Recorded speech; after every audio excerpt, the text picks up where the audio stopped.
सदनिका गैरव्यवहार प्रकरणामध्ये माणिकराव कोकाटेंना हे सगळं प्रकरण भोवलेलं पाहायला मिळत आहे। मुख्यमंत्र्यांनी राज्यपालांकडे केलेल्या शिफारसीनंतर माणिकराव कोकाटे यांच्याकडील सर्व खाती काढून घेण्यात आलेली आहेत। माणिकराव कोकाटे यांची खाती आता उपमुख्यमंत्री अजित पवार यांच्याकडे देण्यात आली आहेत। सदनिका गैरव्यवहार प्रकरणामध्ये माणिकराव कोकाटेंना 2 वर्षांची शिक्षा सुनावण्यात आली आहे।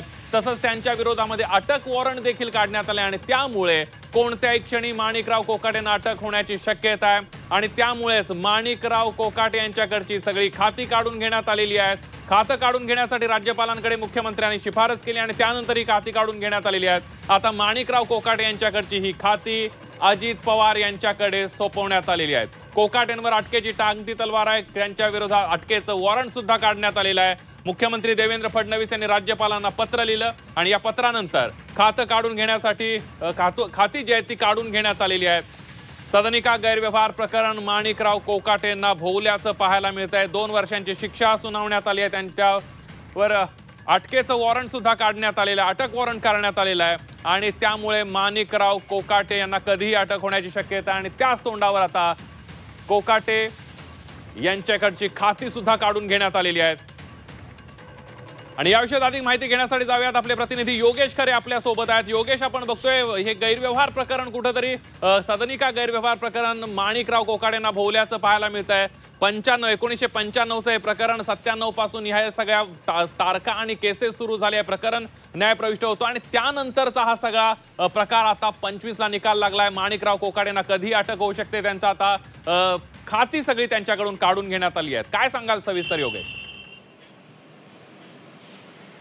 खरं आहे, सिन्नर तालुक्यातलं खरं तर 2 स्पर्धकांमधलं हे प्रकरण आहे। ज्यावेळेस माणिकराव कोकाटेंनी आपली सुरुवात केली होती त्यावेळेस सिन्नर तालुक्यातले दिग्गज असलेले तुकाराम दिघोळे, माजी मंत्री तुकाराम दिघोळे यांना आव्हान माणिकराव कोकाटे यांनी निर्माण केलं होतं।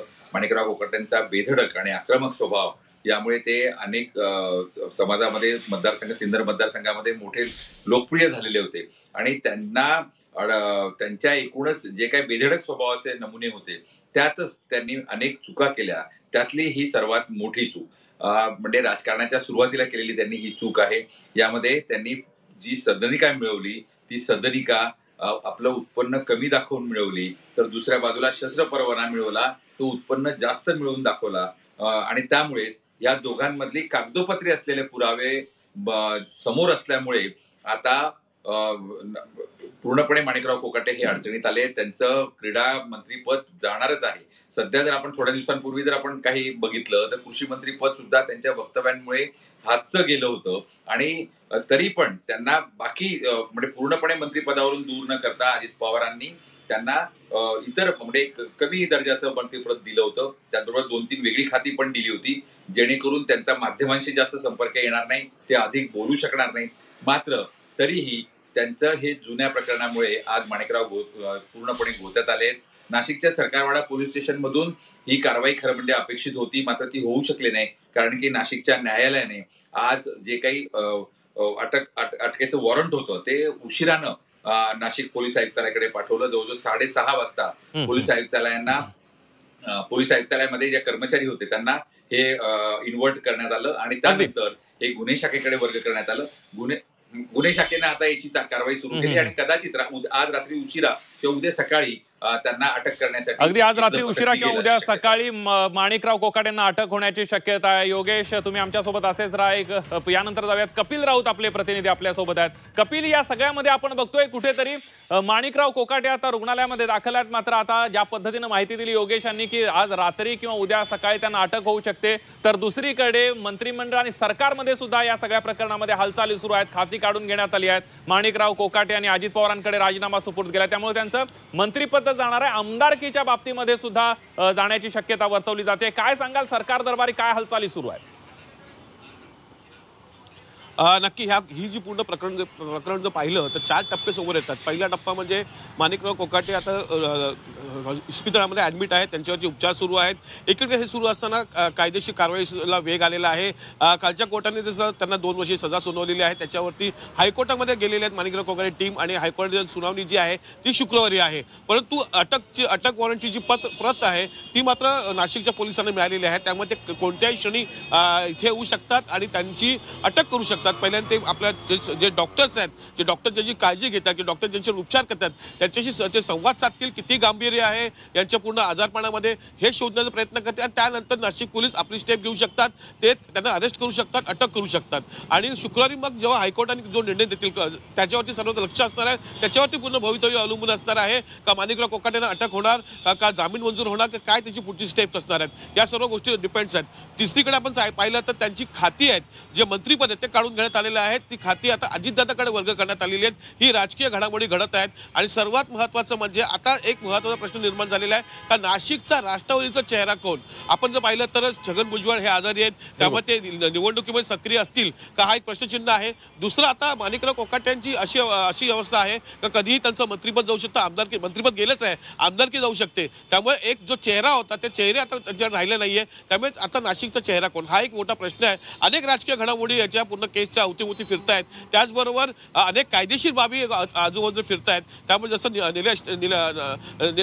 नाशिकच्या आपल्या रिपोर्टरने सांगितलेलं आहे का बाबा खऱ्यांनी का ज्या प्रकारे आज रात्री किंवा उद्या सकाळी अर्लियर मॉर्निंग अटक होऊ शकते, तर अटक खरंच होऊ शकते. कारण की जी टीम आहे ती तयार आहे, ती कोणत्याही क्षणी इथे पोहोचू शकते, नाशिकवरून निघू शकते, कोणत्याही क्षणी इथे पोहोचू शकते आणि पुढची प्रक्रिया करू शकते. त्यामुळे एकीकडे अटकेची तलवार आहेच, त्याचबरोबर कायद्याची जी भाषा आहे ती शुक्रवारपर्यंत आपल्याला वेट करायला लागणार आहे. शुक्रवारी हायकोर्ट काय सांगतं हे पाहणं गरजेचं असणार आहे. तर दुसरीकडे राजकीय पैलू समोर येत आहेत का मंत्रीपद गेलेले आहे आणि आमदारकीही जाऊ शकते, असे प्रश्नचिन्ह निर्माण झाले आहेत. अगदी कपिल, ज्या पद्धतीनं तुम्ही सांगितलं की शुक्रवारपर्यंत वाट बघितली जाईल, मी तुमच्याकडे येणार. आपल्यासोबत सामाजिक कार्यकर्ते अंजली दमानिया सुद्धा आहेत. अंजलीताई, आपण बघतोय की माणिकराव कोकाटेंची आता खाती काढून घेण्यात आलेली आहे, त्यांना बिनखात्याचं मंत्री सध्या ठेवण्यात आलेलं आहे. कदाचित शुक्रवारपर्यंत वाट बघितली जाते आहे. कसं बघताय या सगळ्या सरकारच्या निर्णयाकडे? तुम्ही समाधानी आहात का, आणि सगळ्यात महत्त्वाचं म्हणजे उशीर झालाय का?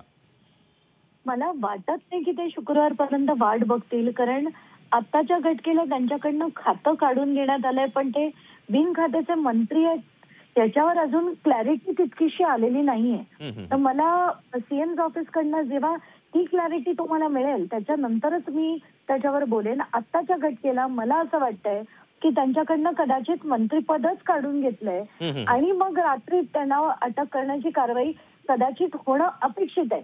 कारण कसं आहे की आत्ताच्या घटकेला त्यांच्याकडनं राजीनामा, हे आपण विरोधी पक्ष ऐकतोय, राजीनामा होणार, त्याच्यात राजीनामा अजित पवार किंवा मुख्यमंत्री मागूही शकत नाहीत आणि माणिकराव कोकाटे देऊ पण शकत नाहीत.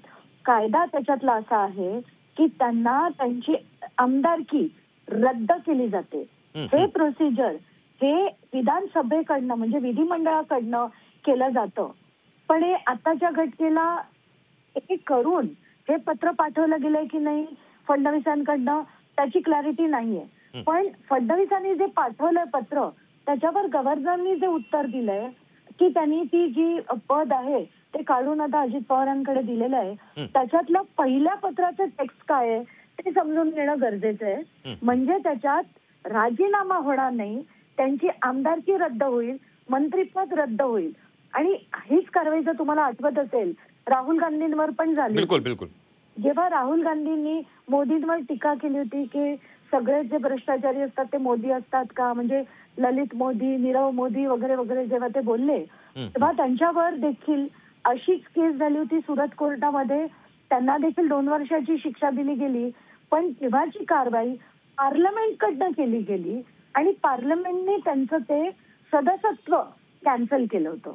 एक्झॅक्टली तोच प्रकार आता इथे होणार आहे आणि त्यांचं जे आमदारकी आहे ती मुळात रद्द झाली पाहिजे. त्यामुळे मग मंत्रिपदाचा प्रश्नच येत नाही. अगदी आताच्या घटकेला महत्वाचं काय आहे की आपल्याला 2-3 गोष्टी महत्वाच्या आहेत की एकतर कोकाटे त्यांना शिक्षा कशाची झाली की बाबा जे अतिशय गरीब लोक आहेत म्हणजे त्यांनी सदनिका दापल्या किंवा आपण लाटल्या, जो शब्दप्रयोग करायचा तो करूया. पण हा व्यक्ती म्हणजे किती लज्जास्पद आहे बघा, की हा आर्थिक दुर्बल गटाच्या लोकांच्या सदनिका लाटणारा व्यक्ती आज लीलावती सारख्या श्रीमंतांच्या हॉस्पिटलमध्ये जाऊन ऍडमिट होतो. इतकंच नाही, त्यांचा तुम्ही आत्ताचा ऍफिडेव्हिट काढा आणि महाराष्ट्राच्या जनतेला दाखवा. 48 कोटी त्यांची संपत्ती डिक्लेअर्ड ऍफिडेव्हिटवर आहे. म्हणजे इतर किती असेल आपल्याला त्याची काही अंदाजच नाही.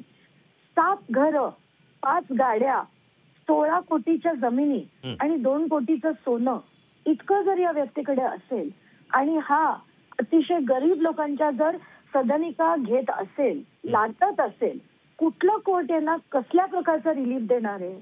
शक्यच नाहीये काही. त्यांना रिलीफ मिळणं शक्य नाहीये. त्यामुळे आत्ताच्या घटकेला त्यांना बेल मिळेल असं समजून पण घेणं मूर्खपणाचं ठरेल. आणि जर सरकारने असं काही केलं सुइसाइडल होईल. म्हणजे आत्ताच्या घटकेला त्यांना शहाणपण जर असेल, त्यांनी हे सगळं आजच्या आज रात्रीतच संपवून त्यांना अटक करून हॉस्पिटल बंद बाहेर काढून जेलमध्ये टाकणं गरजेचं आहे. आणि समजा तब्येत बरी नसेल तरी सुद्धा इथल्या लीलावतीमधनं काढून त्यांना म्युनिसिपल रुग्णालयात नक्कीच दाखल करावं अशी देखील विनंती मी त्यांना करेन. अगदी अंजलीताई, आपण या सगळ्यामध्ये बघतोय माणिकराव कोकाटेंचा तुम्ही म्हटला आमदारकीच रद्द होणार आहे, त्यामुळे हा सगळा प्रश्न नाही. पण या सगळ्यामध्ये अजून एक अशी बाजू मांडली जाते. माणिकराव कोकाटेंच्या वकिलांनी आज दिवसभरामध्ये मांडले की आम्ही न्यायालयामध्ये हायकोर्टामध्ये गेलोय, शुक्रवारपर्यंत वाट बघितली पाहिजे, असा एक त्यांचा युक्तिवाद आहे. म्हणून मी म्हणते की आपण लोकांना हा कायदा समजवूया. रिप्रेझेंटेशन ऑफ पीपल्स ऍक्ट त्याच्यात एक सेक्शन 8 आहे की जर अशा कुठल्या मंत्र्यांनी भ्रष्टाचार केला तर त्याच्यावर कारवाई होते. त्याच्यात जर शिक्षा 2 वर्ष किंवा त्याच्या वर असेल तर त्याची आमदारकी रद्द होते. पूर्वी या सेक्शन 8 ला 1, 2, 3, 4 असे सब सेक्शन होते. त्याच्यातला सब सेक्शन 4 जो होता त्याच्यात समजा एखाद्यावर 2 वर्षाची शिक्षा झाली, जशी आधी कोकाटेंना झाली होती, त्याच्यावर जर त्यांनी अपील केलं वरच्या कोर्टामध्ये तर त्यांना मुभा होती की त्यांना तो दिलासा मिळायचा की त्यांची आमदारकी कंटिन्यू राहायची. आता सुप्रीम कोर्टाने लिली थॉमसच्या केसमध्ये हा सेक्शन 8(4) हा रद्द केलाय. हा रद्द केल्यामुळे आताच्या घटकेला वरच्या कोर्टात जरी ते गेले तरी त्यांना त्याच्यातनं कुठलाही रिलीफ मिळू शकत नाही. त्यांना जोपर्यंत त्यांच्या कन्व्हिक्शनवर आणि त्यांच्या सेंटेन्सवर दोन्ही गोष्टींवर जोपर्यंत हायकोर्ट स्टे देत नाही तोपर्यंत यांचं राजकारण संपल्याच जमाय. अगदी अंजलीताई, धन्यवाद. तुम्ही झी24 तासशी बोलात आणि तुमची प्रतिक्रिया दिली त्याबद्दल. पुन्हा एकदा जाऊयात, आपले प्रतिनिधी कपिल आपल्या सोबत आहेत. कपिल, आपण या सगळ्यामध्ये अंजली दमानी यांची प्रतिक्रिया बघितलेली आहे की जरी ती आजारी असतील तरी त्यांना अटक करता येऊ शकते असं कायदा सांगतोय आणि त्यांना म्युनिसिपल रुग्णालयामध्ये त्यांना शिफ्ट केलं जाऊ शकतं असं सुद्धा त्या म्हणालेल्या आहेत. आणि या सगळ्या हालचाली म्हणजे आजची रात्र खरं तर मोठ्या घडामोडींची असणार आहे कपिल, कारण 6:30 वाजता अटक वॉरंट जारी केलेलं आहे अशी माहिती नाशिकच्या आपल्या प्रतिनिधीने दिली आहे. नक्कीच ते प्रत आहे, ती अटक वॉरंट प्रत आहे तेही त्या ज्या पोलिसांच्या टीमला मिळालेलं आहे. त्यासाठी एक पोलिसांची टीम सज्ज झालेली आहे.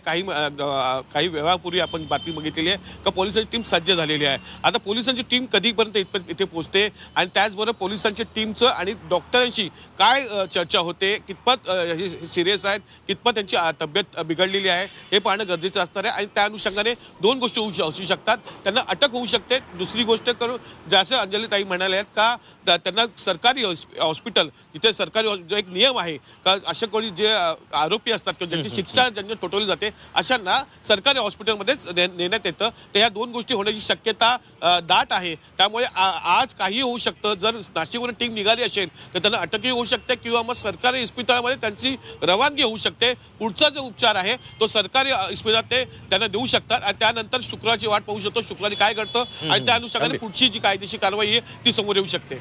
अगदी कपिल, तुम्ही आमच्यासोबत असेच राहा. दरम्यान या सगळ्या प्रकरणामध्ये कोणत्या प्रकरणामध्ये माणिकराव कोकाटेंच्या विरोधात अटक वॉरंट काढण्यात आलेलं आहे, ते प्रकरण नेमकं काय आहे सदनिका गैरव्यवहाराचं, त्यावर एक नजर टाकूया ग्राफिकच्या माध्यमातून.